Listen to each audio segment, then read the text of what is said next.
En la segunda mitad del siglo XVII, un excéntrico científico inglés descubrió el cálculo. Su nombre era Isaac Newton. Y su descubrimiento no tiene comparación en ciencia y en matemáticas.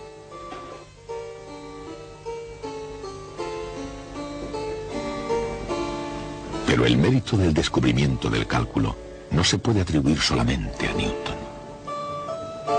Lo comparte en justicia con un erudito diplomático de Hannover que era profesor en el Land alemán de la Baja Sajonia en el siglo XVII. Se llamaba Barón Gottfried Wilhelm von Leibniz. Era mundano, extrovertido y se le daban muy bien las mujeres.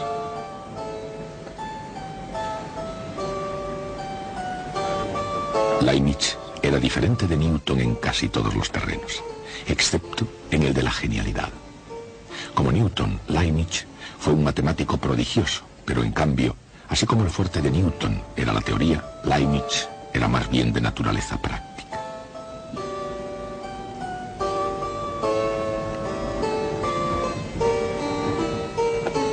Por ejemplo, Leibniz inventó una calculadora mecánica que era portátil y podía sacar raíces cuadradas. Debido a su invento, se hizo famoso en las cortes europeas y fue invitado a formar parte de la British Royal Society, toda una proeza para un alemán. Pero Wilhelm von Leibniz es recordado por el cálculo, no por su calculadora.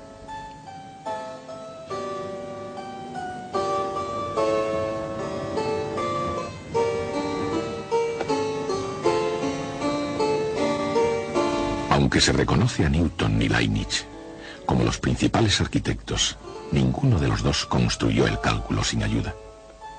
Porque, como todas las demás magníficas estructuras matemáticas, el cálculo es una culminación de muchas ideas.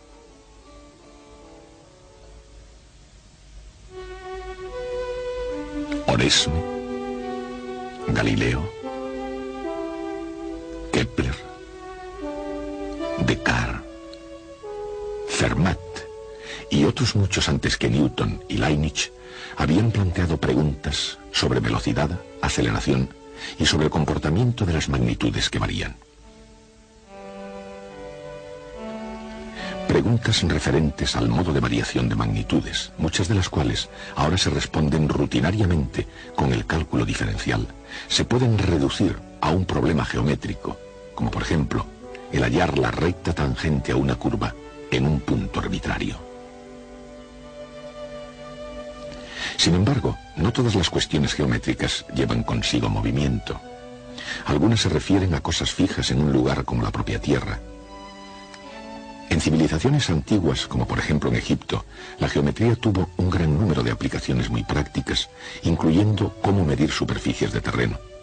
La misma palabra geometría es una palabra griega que significa medición de la tierra. Cuando en el siglo de oro los comerciantes griegos hacían preguntas sobre áreas y volúmenes concretos, los matemáticos griegos eran capaces de dar respuestas explícitas.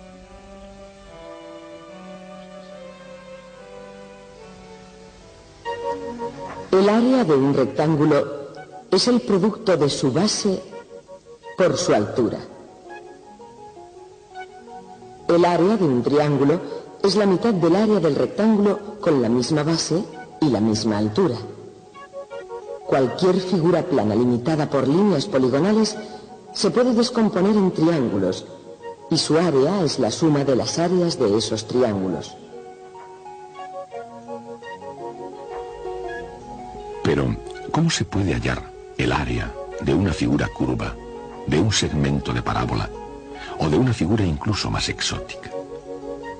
Estas cuestiones matemáticas eran un reto para la mente y el espíritu de los griegos. En un maratón intelectual, que bien se podría haber llamado una carrera de relevos hacia el cálculo, los grandes matemáticos griegos competían con el fin de encontrar un método general de cuadraturas, un proceso para hallar áreas de figuras curvas. Hubo también importantes participaciones de otras culturas, pero en la primera vuelta los griegos quedaron vencedores. Su idea era aproximar la figura curva con polígonos inscritos, intentando llenarla por completo. Solían aumentar poco a poco el número de lados. Esta antigua aproximación griega se llamaba el método agotamiento. Con este método, una aplicación del concepto de límite de una sucesión indefinida, los griegos establecieron para siempre el número estándar de las matemáticas. Y además, casi consiguieron el cálculo. De hecho, si Arquímedes hubiera conocido los símbolos de uso ordinario 18 siglos más tarde, probablemente habría sido coronado con el éxito.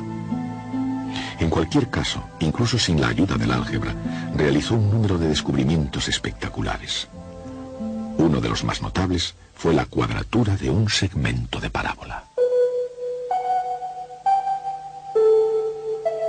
Designemos por A de t el área entre la parábola y el eje X. Desde X igual a 0 a X igual a t. Arquímedes demostró, mediante un ingenioso argumento geométrico, que ese área es igual a 1/3 de t al cubo, y que es válido en el caso del segmento parabólico. En el avance hacia el cálculo, es solo un caso especial más bien que una forma general. Y para empujar a los eruditos hacia adelante, se necesitaba una matemática más poderosa incluso. Se avanzaba, pero aún tardaría un largo tiempo en aparecer. A principios de los años del 1600, Kepler, un matemático y astrónomo errante, echó de nuevo la bola a rodar. Johannes Kepler calculó áreas y volúmenes de 92 figuras curvas. Se acercó al cálculo, pero como los griegos, tampoco pudo encontrar un método general para todas las figuras y funciones. Pero esta vez no se aplazó la competición y dos franceses cogieron la antorcha, Pierre de Fermat y René Descartes. Combinaron álgebra y geometría, que hicieron finalmente posible describir figuras geométricas con ecuaciones algebraicas. En un sistema de coordenadas rectangulares se puede expresar una recta dependiente m mediante la sencilla ecuación algebraica y igual a m por x. Y la ecuación algebraica de un círculo sale directamente del teorema de Pitágoras para triángulos rectángulos.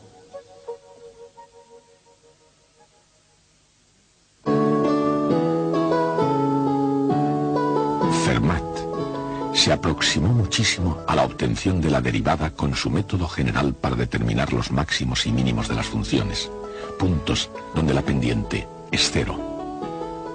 La carrera hacia el cálculo estaba entrando en su recta final.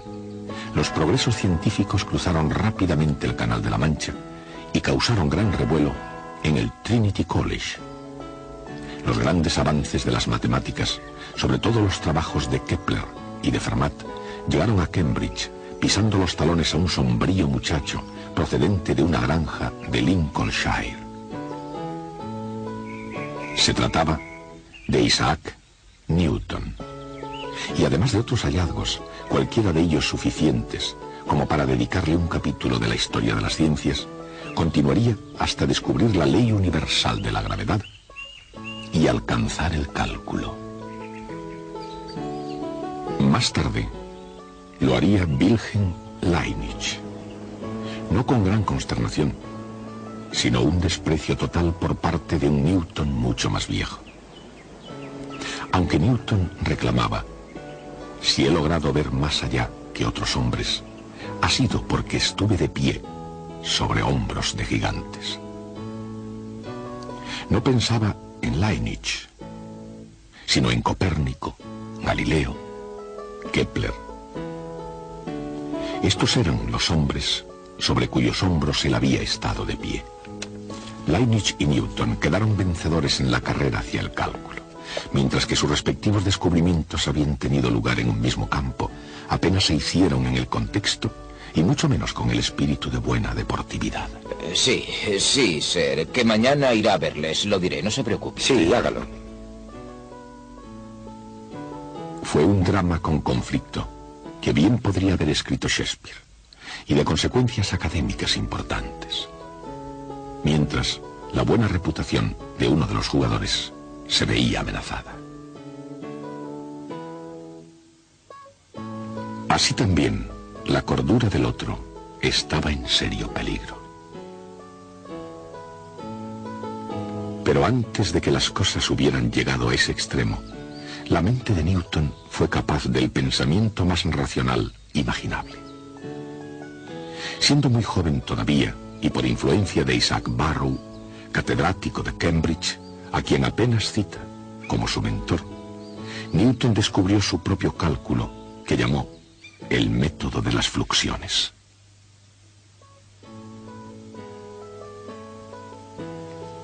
Newton vio que el ritmo de cambio de una función da la pendiente de su gráfica, y se dio cuenta de que la pendiente misma genera una nueva magnitud, la fluxión.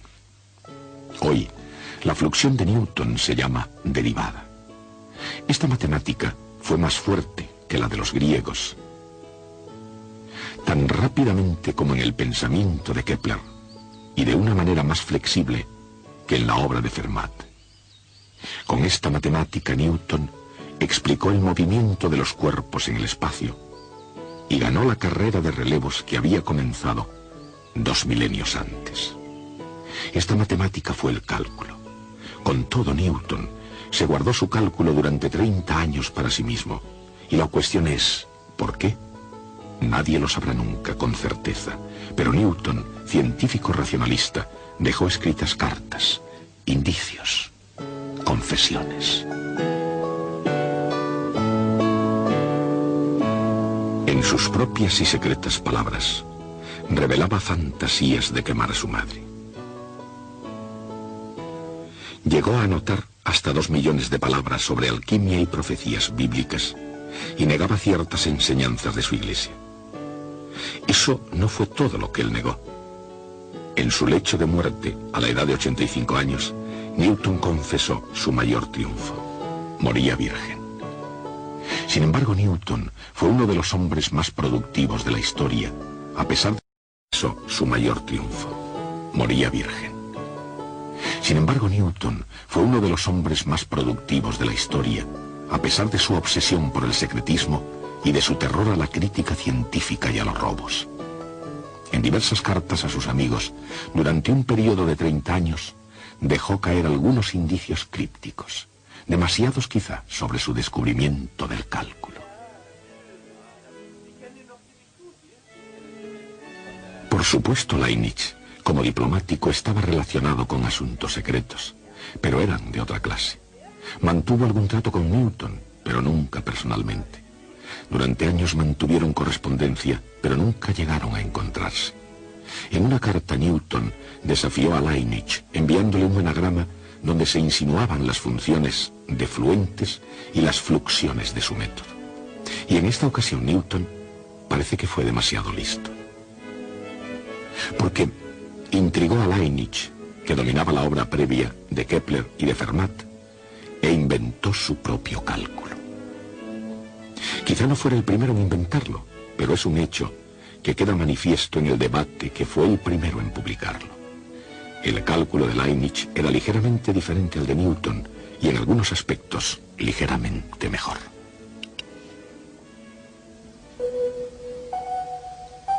Leibniz llegó a la idea del cálculo de las áreas imaginando una red de pequeños rectángulos. Supone que disminuyen de tamaño y suma sus áreas. Su suma finalmente se aproxima a un límite que es igual al área de la región bajo la gráfica de una función. Este es el proceso de integración. Leibniz lo resumió con el signo integral, una S alargada a partir de la palabra latina summa. Tanto Leibniz como Newton, cada uno un genio con una nueva idea, reconocieron algo que los demás habían pasado por alto. Ellos vieron la sorprendente conexión que había entre integración y diferenciación. Esa conexión tan notable se puede entender al hallar el área de un segmento parabólico. Supongamos que A de t representa el área entre la parábola y el eje X, de X igual a 0 a X igual a t.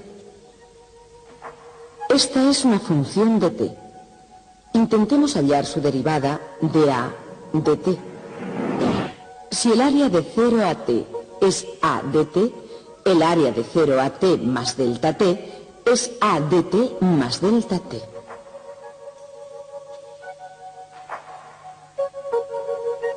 El área de delta A es la misma que la de un rectángulo de base delta t y altura x al cuadrado para ciertos valores de x. Cuando delta t tiende a 0, x al cuadrado se convierte en t al cuadrado. Dicho de otra manera, la derivada de la función área es t al cuadrado.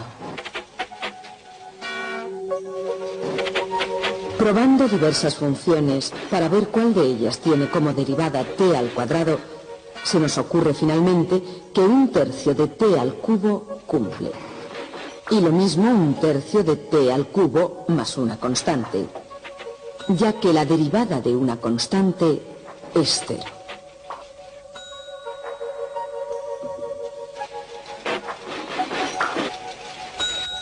La función área a de t es un tercio de t al cubo más constante. Como el área es 0 cuando t es 0, la constante es también 0. Pues ahí está, la cuadratura de la parábola, utilizando los cálculos de Leibniz y Newton. En el lenguaje del cálculo, la integral de x al cuadrado de 0 a t es un tercio de t al cubo. Arquímedes, por supuesto, ya había calculado esta usando un modo geométrico. Pero el cálculo es superior. El cálculo se aplicó no solo a la parábola, sino también a cualquier curva regular. Resuelve el problema de la cuadratura en general y revela la relación tanto tiempo oculta entre integración y diferenciación. Integración y diferenciación son procesos inversos.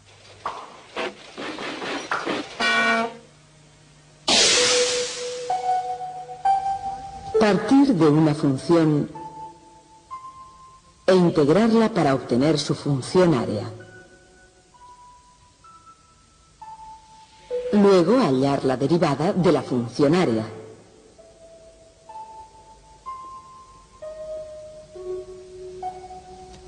El resultado es la función de partida. Este fenómeno se llama primer teorema fundamental del cálculo. Por otra parte, la parábola nos ilustra algo más. Primero, el área del segmento parabólico fue calculado desde x igual a 0 a x igual a t. Para hallar el área entre dos valores cualesquiera de x, digamos desde x igual a 1 a x igual a 2, simplemente se resta el área de 0 a 2 menos el área de 0 a 1.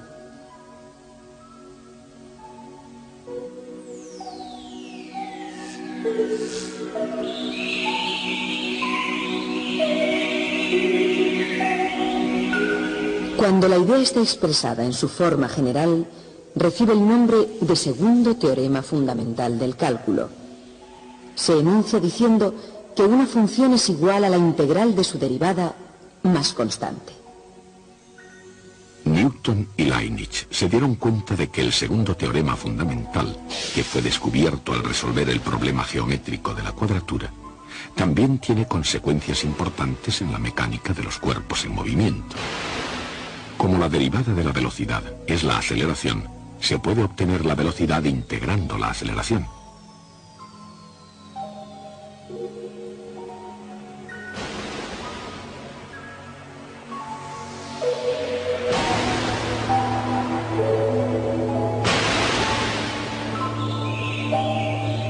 Y como la derivada del desplazamiento es la velocidad, se puede obtener el desplazamiento integrando la velocidad. Newton era consciente del inmenso poder de esta nueva matemática, pero se sentó a perfeccionar su cálculo como si fuese una valiosísima manzana, todo el tiempo enviando por correo misteriosas insinuaciones de sabor dorado. Y mientras tanto Leibniz publicó sus diferenciales e integrales. 3 años más tarde, Newton, de mala gana, publicó los Principios Matemáticos de Filosofía Natural, los Principia. Y todavía, exceptuando algunas insinuaciones, Newton no reveló nada de su cálculo. Mientras que Newton mantuvo secretos sobre su obra, no se podía decir lo mismo de sus compatriotas que lo alababan a expensas de Leibniz. Ellos crearon un caos en la Royal Society acerca de quién fue el primero en descubrir el cálculo. La controversia Newton-Leibniz tuvo amargura en el sabor y mezquindad en el espíritu. Y un golpe bajo fue la acusación de que Leibniz había plagiado ideas a partir de las cartas de Newton. Leibniz fue ultrajado y solicitó una audiencia formal. Por supuesto, como Newton mismo era presidente de la Royal Society, Leibniz podía haber hecho un movimiento más sensato. Ha llegado esto para usted, Sir. Gracias. Incluso antes de defender su caso, Leibniz había sido juzgado culpable. ¿Desea enviar alguna respuesta, Sir? No hay respuesta. Gracias, Sir. Y de este modo, Leibniz, que había comenzado su carrera de matemático con la filosofía del optimismo, la acabó con una ecuación de amargura. Cuando Newton supo la muerte del alemán, se vanaglorió diciendo: he destrozado el corazón de Leibniz. Irónicamente, aunque los fluentes y las fluxiones de Newton dominaron Gran Bretaña durante un siglo más, la notación de Leibniz era mejor y se convirtió en el lenguaje universal de las matemáticas. Su símbolo para la integral sugiere una sofisticada idea. La integral es el área de la región bajo una curva y al mismo tiempo es una antiderivada. Y de ese modo, la carrera por el cálculo que había comenzado en la antigua Grecia acabó con un final muy reñido y polémico. Podía haber habido gloria suficiente para los dos ganadores, pero mientras que su gloria no fue compartida, el premio lo fue no entre Newton y Leibniz, sino entre todas las generaciones a partir de entonces. La penetración de Leibniz y Newton, y muy especialmente la conexión entre diferenciación e integración, se ha convertido en una herramienta de incomparable valor en matemáticas. Gracias a ambos, los cálculos diferencial e integral son el lenguaje colectivo de la ciencia.